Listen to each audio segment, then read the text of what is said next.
If your MCAT's coming up, then you might want to learn about the Starling forces. Welcome back to day 11 of MCAT 528 and 28.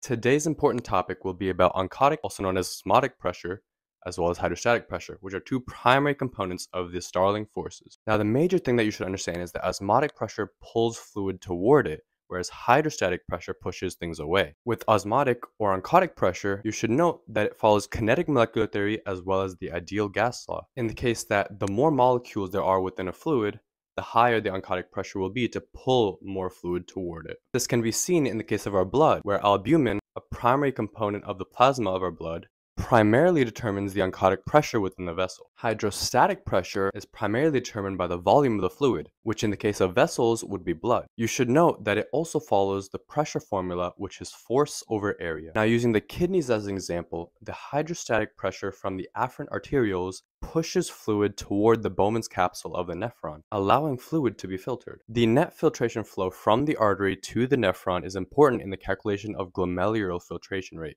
which you don't need to know the calculation for, but it's just a good concept to understand. Now, another important example would be in the capillaries, where the arterial side of the capillary has enough hydrostatic pressure to push it outside toward the interstitial space, which eventually leads to the cell. Now, after the nutrients are delivered to the cells, the fluid must travel back from the cells to the interstitial space toward the venule side of the capillaries. This is accomplished by the oncotic pressure within the venule side of the capillaries, due to the proteins that traveled from the arterial side to the venule side, which cause a higher concentration of proteins and lower fluid levels. Another important thing to note is the interstitial fluid that I mentioned, which will eventually lead to the lymph and then return back to blood circulation, which we can cover in another video.